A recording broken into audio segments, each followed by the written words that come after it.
welcome Jack Ma. Thank you. Thank you. Thank you. We've all become very cognizant of Jack and his story. And when Alibaba went public with the largest IPO in history, we knew a lot more about him. So I want to talk about his personal story. I want to talk about how many times he tried and failed and what kept him going. I want to talk about where he is today and how he got here, and where he is going and how he expects to get there. And if he gets there, what will it all mean for him and for the people that he wants to inspire? So I begin with this question, though, Jack. Why are you back at Davos? It's a long break for 7 years. I think my last trip here was year 2008. But I was coming for year 2001 for the Young Global Leader for Tomorrow. And remember, I never heard about the Davos when I came. But when I came, in the Switzerland, so many young people demonstrate. It was such a horrible thing that I was, and I asked them, why did they do it? They say, anti-globalization. And I say, why? Globalization is a great thing. Why people don't like it? And then we come all the way for 2 hours here. There's a machine gun. There's a people checking. I say, oh God, is that a forum or is it a prison we're gonna go? Is that? But when I joined the forum as the Young Global Leader, I was thrilled by so many ideas. For the first 3-4 years, I learned what does the globalization mean? What does the corporate citizenship mean? What about social responsibility mean? All these new ideas, and I see so many great leaders talking about leadership, and I benefit a lot. And the year 2008 and 2009, when the financial crisis came, I think it's better go back to work, because we can never win the world by talking. So go back, spend 7 years. Now I come back, I think it's time to do something return, because I learned so much. Let's talk 12 years ago. So why I should not talking to the young global leader of today, sharing with them how we've gone through. Okay. So that was the thing. Let's start with where you are today. Just how big is Alibaba? How many people come every day? How many people come in a week? How fast is it growing? Yeah, we have over 100 million buyers visiting our site, shopping our site every day. And we created 100 million every day. We created 14 million jobs for China, directly and indirectly. And we grow from 18 people to 30,000 people, 18 people in my apartment, to now we have a 4 big campus. Compared to 15 years ago, we were big, but compared to 15 years later, we're still a baby. How big will you be 15 years from now? I think 15 years ago, I told my team that 15 years, in the past 15 years, we grow from nothing to this size. And 15 years later, I want people to know about Alibaba, know Taobao, because it's already everywhere. I want 15 years ago when we talk about what is e-commerce, why small business can using this e-commerce, this internet, can do business across the nation. And I hope 15 years later, people forget about e-commerce because they think it's like electricity. Nobody thinks it's a high tech today. Now, this is something that I don't want 15 years later, we still walk on the street talking about why and how e-commerce can help people. Talk about the IPO. Did it exceed your expectations? Well, it's a pretty small IPO, 250. Yes. Yeah. The largest IPO in the history of Wall Street. We raised. And number 2 was a Chinese bank. Thank you. I remember year 2001. We went to raise some 5 million, 3 million venture capitalist dollars in the USA, and got rejected. And I say we come back raising a little bit more. But I think, what we think more about is for $25 billion, how we can spend the money efficiently, because this is not the money, this is the trust from the world, the trust from those people. They want you to do better jobs, to help more people. They want to have a good return. So I think gives me more pressure, because when our market cap is bigger than IBM, for a certain day we're bigger than Walmart. We're one of the top 10, 15 largest market cap company in the world. I told my team and myself, is that true? We're not that good. Because years ago, people say, Alibaba model is terrible. Does not make money, have this and that, all the big bad things, because Amazon is better, eBay is better, Google is better, and there's no such model like Alibaba in the USA. So I told myself and people, we were better than people thought. But today, when we are that big size, I said, no, we are not that good as people thought. We're just a company 15 years old. Average age is 27, 28 years old, young people. We're doing something that human beings have never tried. So I want to talk about the future. Let me take you back to when you were born in Hangzhou, where the headquarters still are. Yep. And your campus is there. You don't have a loot, don't move your loot. Your headquarters Your roots are there. there. Yeah, you found it there, loot there. You grew up in the 60s. 64. Born in 64. That was the time of the Cultural Revolution. Yeah, it was the end of the Cultural Revolution. It was, well, my grandfather was a tiny landlord, was considered, after liberation, was considered to be a bad guy. So I know how tough it was when I was a kid. You tried to get into 3 colleges. Each time they rejected you.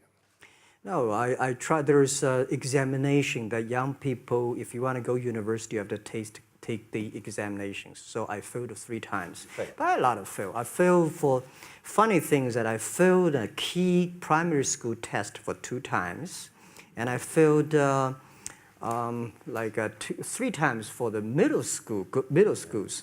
And you will never believe in Hangzhou, my city, there's only 1 middle school that lasts only 1 year. It was changed from primary school to middle school because our graduates of our school, no middle school accept us because we were too bad. Yeah. They would become a middle school. What effect did it have, though, being rejected? Well, I think we have to get used to it. We're not that good. Even today, we still have a lot of people reject us.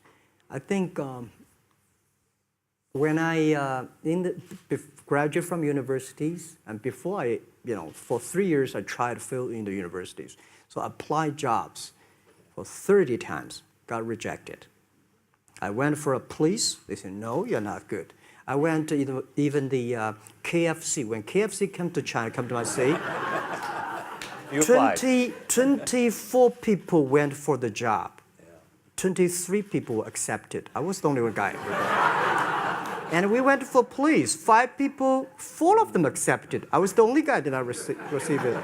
So to me, being turned down, rejected. Oh, by the way, I told you that I applied for Harvard for 10 times, rejected.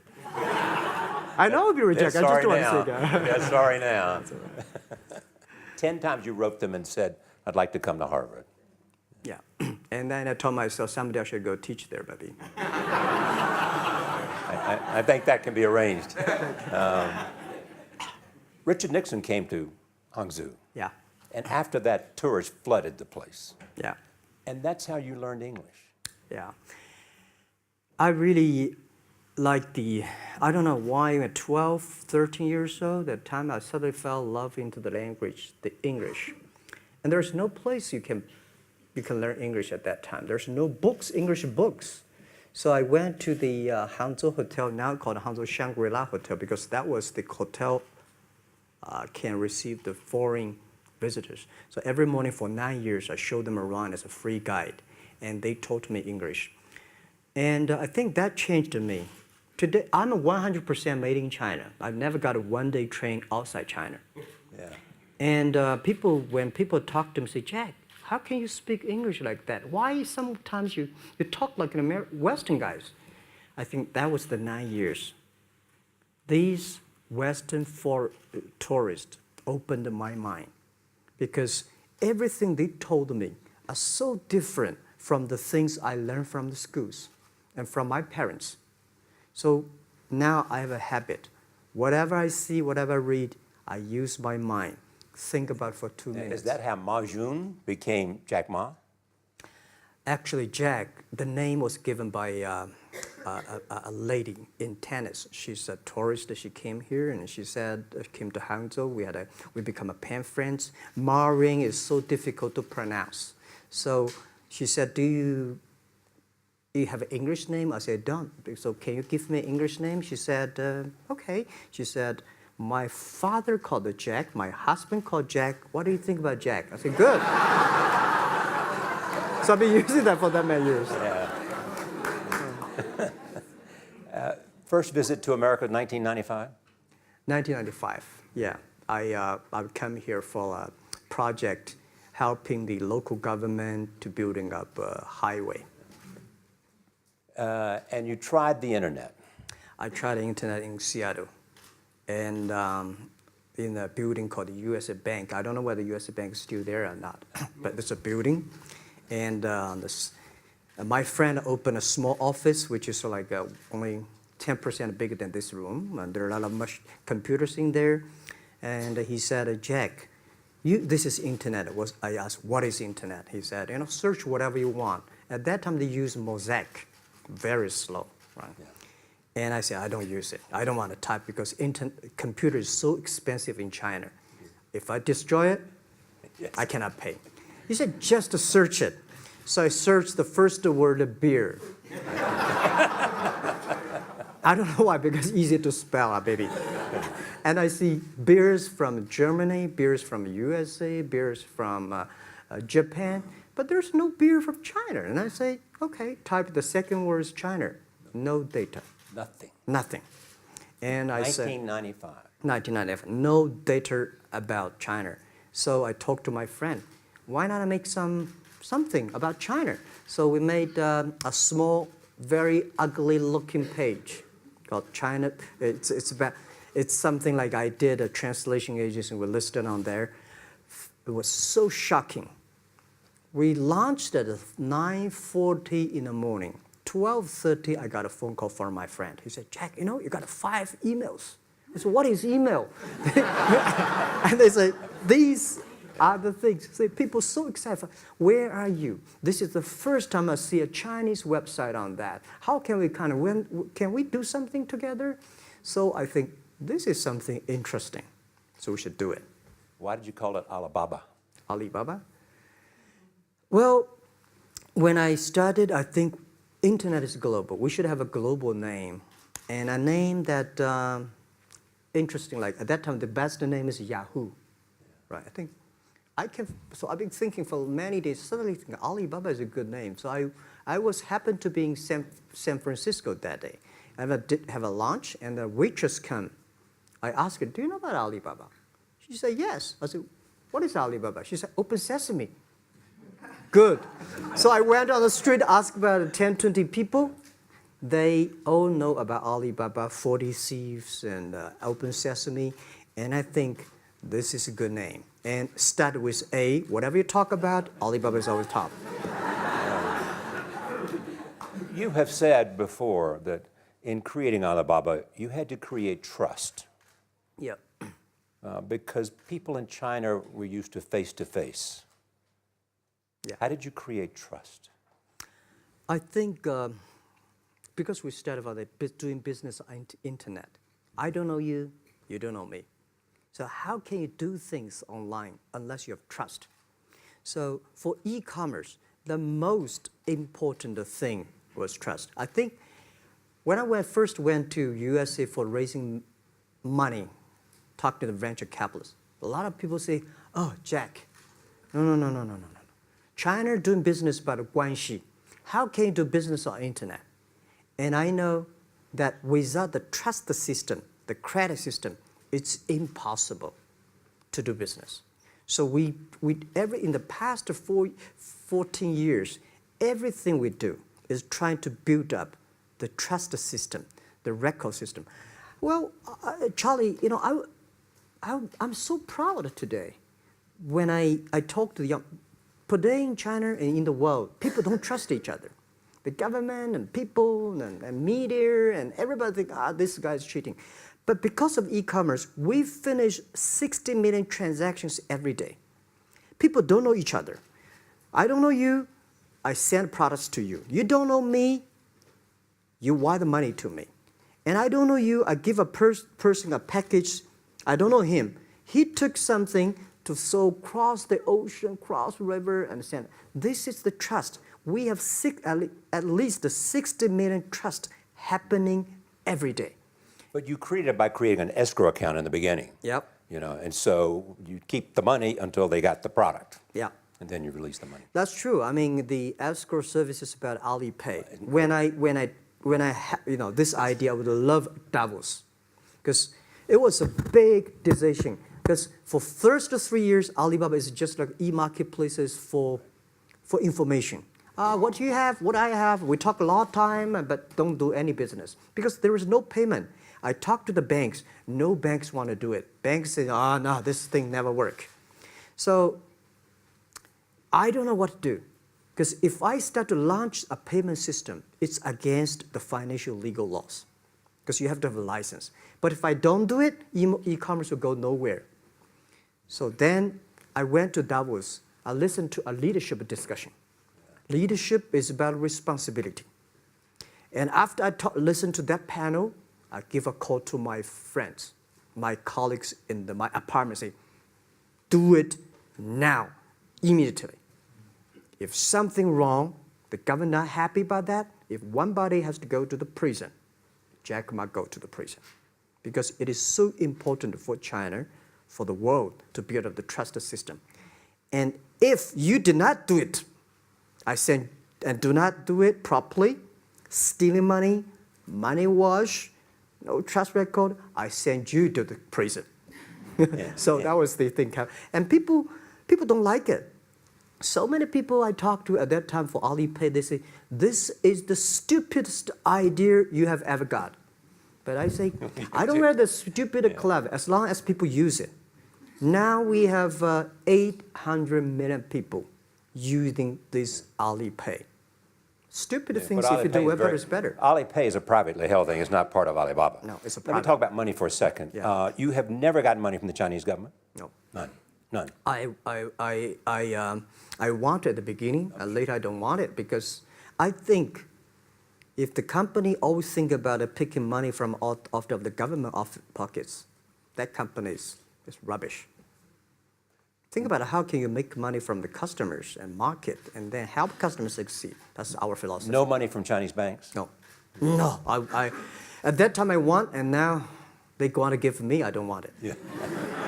All right. Your relationship with the government. Mm-hmm. Yeah. What's your relationship? I mean, if they didn't, here's what some say, that you have existed in an environment that's not, they have restricted competition for you. And that's a pretty good thing to do for a private company. Yeah. I think the relationship with the government for us is very interesting. For the first 5 years, because I've been working as a part-time jobber for a government organization called Ministry of Foreign Trade, 1997, for 14 months. And I learned that you should never rely on government organization to do e-commerce. And I started a business. I told my people and team, in love with the government, but don't marry them. Respect them. And a lot of people say, well, government officers talking about internet, the censorship and this, that, and they worry about. I think it's the opportunity, it's a responsibility talking to them, tell them how internet can help.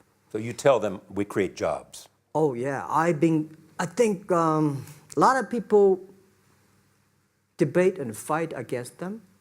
And in the first 12 years, anybody come to my office, I sit down talking to them, how we can help economy, how we can create jobs, why China will improve by the internet. I think because internet that time is new to any government. And if you convince somebody, and you have the chance. So today I'm very talkative. That probably this is why I talk to so many people. So, I mean, if the government comes to you and asks you to do something for them. Normally, when government comes say, Jack, can you do this project? I say no. I say no.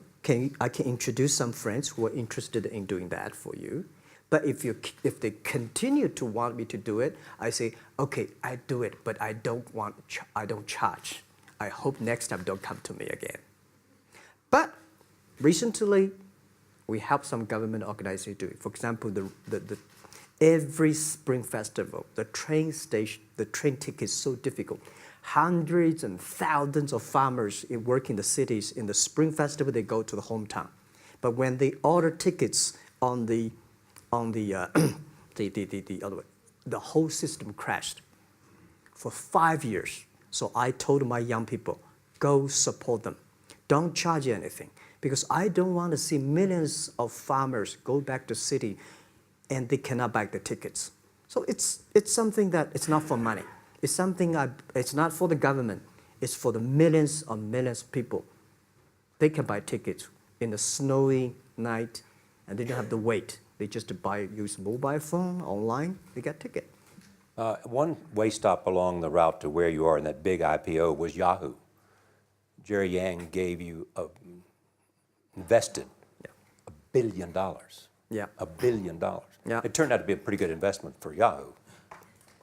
Yeah. But one time after another, you raised this money on your own outside of China with investors. Yeah, I'm very thankful for all the investors because 1999, year 2000, and even at the Yahoo time, a lot of people say this Jack is crazy. He's doing something that we don't understand. A lot of venture capitalists give you money because there is such a American model already there. But they say, Alibaba, we don't see this kind of model, right? They say Jack's crazy. Is what yeah, this is crazy guy. I mean, I remember my first time in Time magazine, they call me Crazy Jack. And I think crazy is good. We are crazy, but we're not stupid. We know what we are doing, but if everybody agree with me, if everybody believe our idea is good, we have no chance. So that's the money we raised. We're very thankful. So when our investors make a lot of money, I feel proud and honored. As you know, in the United States, issues have risen about privacy. Yeah. Google and Apple, and questions of whether the government should have access to files. How do you handle that if the Chinese government says you know a lot about people? You have transactional relationships with lots of people. And they say, we want to see your files. Well, so far I don't have this kind of problems from Chinese government. And I told them, any government, if you come here for the national security, anti-terrorist, well, anywhere, anti-terrorist, we work together. It's a criminal, we work. But rest of that, no. I said, we are a business. The data is so precious because we don't know how. Because if we give to anybody, it's going to be a disaster. And also about privacy issues. I think, just like hundreds of years ago, people say, I would rather put money under my pillow rather than put in the banks. But today, banks, they're special. They know how to protect money much better than you do. Privacy issues, all these kind of securities, today, we may not have the solutions. We don't have the answer. But I believe our young people have the solutions. In the next 10, 20 years, there will be breakthrough on that. And I'm fully confident on that. Your life is a testament to the idea that nothing is impossible. That if somebody says no, you say it's just the beginning. Where does that come from? Well, at the beginning, I never thought, I thought when I was young, I said, everything's possible. Now I know not everything's possible. When you have something, you have to think about, you have to consider about the others. You have to consider about the customer, society, your employees, your shareholders, society. There are so many things that I think if you continue to work hard, there's possibility. And I just feel that I'm enthusiastic about what we are doing. At the beginning, for the first 5 years, I just want to survive. And 5 years later, I think... That's 2000, from 98. Yeah. But later, I think, wow, so many people's life changed. I was so excited, you know, for the first 3 years, we made zero revenue. Zero revenue.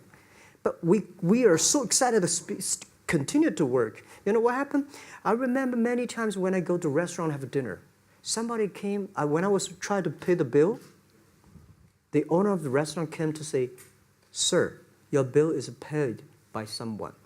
And the small note say, "Hey, Mr. Ma, I'm your customer of Alibaba Group, Alibaba platform. I made a lot of money, and I know you don't make any money. I pay the bill for you." Yeah. And I remember one day that I was sitting somewhere in the coffee, somebody sending me a cigar. I don't smoke cigar, but there's a note, "Thank you very much, I'm your customer." And I remember in the Taobao days, I was at the Shangri-La Hotel in Beijing. When I get on the taxi, the man who opened the door for me, the boy at the gate, he said, "Jack, thank you very much. I'm service here. My girlfriend makes more money than I do on your site." And this is something that you know that it's not amazing. If you don't do it, nothing's possible. If you try to do it, at least you have the hope. The revenue comes from advertising and a smaller amount from transactional fees. Yeah. Most of it from advertising. Tiny. Tiny from advertising? Tiny from advertising, tiny from transactions, because we need big mass. Now we have more than 10 million small business power sellers selling our site to everywhere. So the transactions we have is second after Walmart. So tiny. Second after Walmart. Yeah, tiny of the of the money already make us big. So, you know, second after Walmart, I remember one of the senior management of Walmart guys came to Hangzhou 5 years ago. He said, "Jack, you know, you did a great job," and blah, blah, blah. So I said, "Maybe in 10 years we'll be bigger than Walmart." He said, "Young man, you have a good hope." So we said, "Make a bet. I think in 10 years we'll be bigger than Walmart on the sales." Because if you want to have 10,000 new customers, you have to build a new warehouse and this, that. For me, 2 servers. What's your market cap versus Walmart today? I don't know, but I don't maybe either. some. It's close. I think so. Maybe we should check later. All right. Yeah. So where are you going? What does Jack want? I think because of the name for Alibaba, we are internet company, happen to be in China. We have the same spirit and entrepreneur spirit like every great entrepreneurs in the world. And I remember the day when I started Alibaba, we want to have a mission helping small business doing easier. So next step is today, so many millions of small business using our platform to sell things, and over 300 million consumers buy things from our site. Cheapest, efficient. So what I'm thinking about, how we can make Alibaba a platform for global small business. My vision is that if we can help a Norway small business can sell things to Argentina, and Argentina consumers can buy things online from Switzerland. And we can build up, which I called, I don't know, maybe not right word, called EWTO. The WTO is great, past century. But WTO helps so many big companies to sell things across the nation. Today, internet can help small business sell things across the oceans, across the nations. And I hope that we can serve 2 billion consumers. 2 billion consumers. 2 billion consumers. We can help 10 million small business outside China. Help them. Outside China. Outside China. Because we help the American farmers in Washington State almost 300 tons of cherries to China last year. Cherries. Before we sell, the ambassador of USA came to me and said, Jack, can you help us selling cherries? In China. I said, what cherries and the fruits? He said, why not? I said, why not? Let's try. So that when we start to sell cherries, the cherries still on the trees. So we start a pre-order, 80,000 families order cherries online. So we pick up the cherries and ship into China. Within 48 hours, we sell the cherries. The consumers are so happy. But we got a lot of letters complaint after 3 days. They say, why only 100 tons? Why we should not get more? So we sell, 2 months ago, we helped the Costco. We sold 300 tons of nuts to China. So I'm thinking about if we can sell, we're also selling Alaska seafood to China. So if we can sell seafood, if we can sell the cherries, why we cannot help American and European small business selling things to China consumers? China needs that. So this is what I want to do is that 2 billion consumers, China, Asia, developing nations, how we can let them buy things globally. Alibaba rode with the millions of people that went from poverty to the middle class in China. I mean, you were right there growing as they grew and increased. When you look at the international markets, you're doing well in Russia? Yeah. How well? We do pretty good in Russia, and we do also pretty good in Brazil. In Brazil? Russia, I think now I don't know, we are if not the number 1, we're the number 2 or number 3 largest.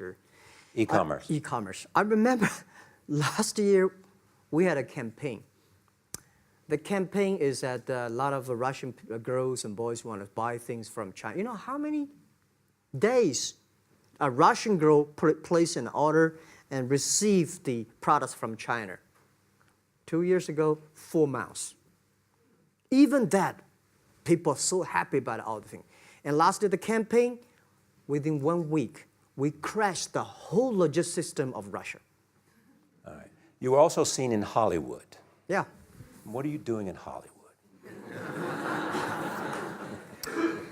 Well, I like the Hollywood innovation at the digital background. I learned so much about the Hollywood movies, especially the Forrest Gump. You love Forrest Gump. I love Forrest Gump. Well, why do you like him? Simple. Never give up. Never give up. People thinking he's dumb, but he knows what he's doing. And I was very depressed the day, year 2002 or 3 in the States, when a bit earlier than that. I was very depressed when I could not find out a way for the internet. And then I watched the movie in my friend's home, Forrest Gump. When I see him, I think, this is the guy we should learn from. Believe what you're doing, love it, whether people like it, don't like it, be simple. And like the word, life is like a box of chocolate. You never know what you can get, right? I never know I would be here talking to you and talking to Charlie Rose. I never know. But today I made it. I told my people in my apartment 15 years ago, guys, we have to work hard, not for ourselves. If we can be successful, 80% of the young people in China can be successful. We don't have a rich father, powerful uncle. We don't have $1 from bank, 1 cent from government. Just work as a team. So what do you worry about? I worry about it today. Young people, a lot of young people lose hope, lose vision, and start to complain. Because we also have the same period. Because when it's not a good feeling being rejected by so many people. We also depressed, but at least later we find that the world has a lot of opportunity. How you see the world, how you catch the opportunity. So, in the Hollywood gives me a lot of inspiration. You know? But you were out there for business. You were out there because you want to make movies and sell them. I want to make the movie for business-wise. We are e-commerce company. We have a lot of products that need logistic. But movie, TV, these are things you don't need logistic system. And movie probably is the best product that can help Chinese young people to understand. Because one thing I told the Chinese people, my friends, in American movie, all the heroes at the beginning, they look like a bad guy. Terrible things coming, they become a hero. And finally, they all survived. China, if you're a hero, all the hero died. So, because only dead people become the hero. So nobody want to be the hero. So you want to change the Chinese definition of hero? Yeah, I want to say hero. Today we have so many heroes live in this world. Are you still writing these kung fu novels, or are you just reading them? I read them, and I start to write something. I think it's fun. The kung fu is something you start to think about something that you cannot do. But if you have some luck, if you continue to practice, if you got a good master, if you're a good team, you get expert. So at least to make me, when I'm busy, when I'm tired or frustrated, I read kung fu books. And You also travel with a Tai Chi. Am I saying that right? Trainer. Tai Chi? Tai Chi. Tai Chi. Tai Chi, yeah. What does that do for you, other than keep you in good health? I love Tai Chi. Tai Chi is a philosophy about yin and yang. Yeah. Tai Chi is about how you balance, how you work, like a competition. People say when I compete with eBay, say, you hate eBay. No, I don't hate eBay. It's a great company. You know, they come, I go. You know, Tai Chi is like, you fight here, I go over there. You put it on the top, I go to down, right? So it's a balance, right? You are heavy, I'm small, you know. When I'm small, I can jump. You're heavy, you cannot jump. So the Tai Chi is better philosophy. I use in Tai Chi philosophy in the business. Calm down. There's always way out. And keep yourself balanced. And meanwhile, don't try to keep, because business is a competition is a fun. Business is not like a battlefield. You die or I win. Business, even if you die, I may not win. Right? So it's better fun. So Tai Chi gives me a lot of inspirations. But you want your life and you want this company, Alibaba, to change the world. And you're changing the world if, in fact, you provide a forum for buying and you enable people to earn a living. Yeah. But also, you believe that Alibaba ought to change the lives of women. So what are you doing? At first, I think many years ago, I want to change the world. Now, I think if we want to change the world, we change ourselves. Change ourselves is more important and easier than change the world. And second is that I want to improve the world. Because it changed the world may be Obama's job. Because my job is to making sure that my team are happy. Because my team are happy, they can make my customer happy. If my customer, they are all small business. When they're happy, we are happy. About women, one of the secret source for Alibaba's success is that we have a lot of women. What percentage of women one among Alibaba day employees? before, I think 2 or 3 months before we IPO, there's American journalist come to our company. She asked me a question. Jack, I've seen so many women in your company. I say, what's wrong? We have later we find that we have 47% of the employees of our company are women. How many? 40? 47% of our company are women. And we actually had a 51 because we acquired some company these days. They have more men, so balance that. But these are women in top-level positions? 33% of the of the management are women. And 24% of the senior management, very top level, are women. We have a women CEO, CFO, CPO, Chief People Officer, and we have everywhere. And I think so comfortable to working with them because women, in this world, if you want to win in 21st century, you have to making sure that making other people powerful, empower others, making sure the other people better than you are, then you will be successful. So I find the women, they think about the others more than they think about themselves. Right. Yeah, women think about the kids, husband, parents, much more than the man. And the user-friendliness. A couple of things I want to talk about before we go, because we have less than a couple of minutes. China today, are you worried the economy slowed down? No, I don't worry about it. I think China is doing, it's slowing down is much better than keep on 9%. China today is the second largest economy in the world. It's impossible to keep 9% of the growth. If China still keeps the 9% of the growth of the economy, there must be something wrong. You will never see the blue sky. And you will never see the quality. China should pay attention to the quality of the economy. China should not. So if we have a lot of influence, like Hollywood movies, things, and we have sports and these things in the GDP, will be much better. So I think, just like a human growth, this body can never grow.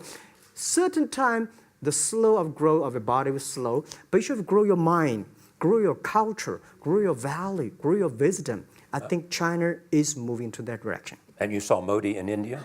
Pardon? Did you see Modi in India?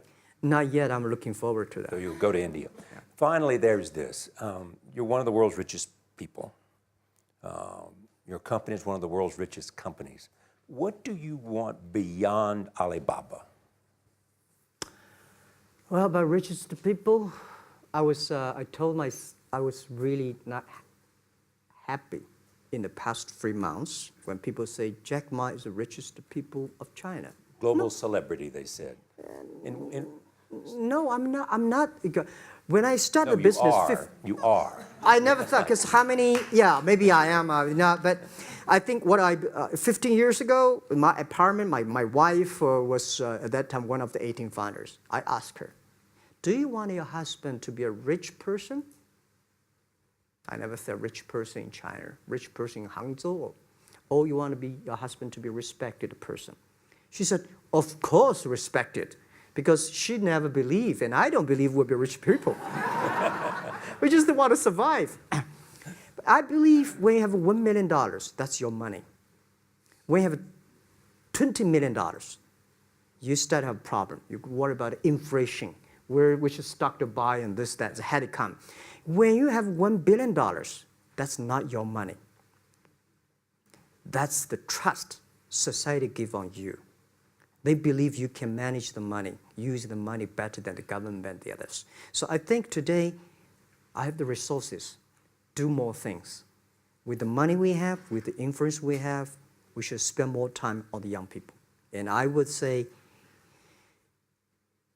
someday I'll go back to teach, go back to school, spend time with the young people, and sharing with them what I've done. So the money is not mine. I just happily and having these resources, then I want to do a better job. Just tell them your story. Yeah, tell them the story and tell them that if Jack, I don't think in this world there are a lot of people be rejected more than 30 times. If we, the only thing we never give up, the only thing we're like a Forrest Gump, we keep on fight. We keep on change ourselves. We don't complain. Whether you were successful or not successful, I find that people, when they finish the job, if they make the mistake, if they fail, if they always complain the others, this guy will never come back. If the guy only check himself, yeah, something wrong with me here, something wrong with me there, this guy has a hope. Jack, on behalf of everybody in this audience and a television audience around the world, thank you for taking your time to be with us. Thank you. Thank you. Thank you. Thank you. Thank you so much, Rob. Thank you.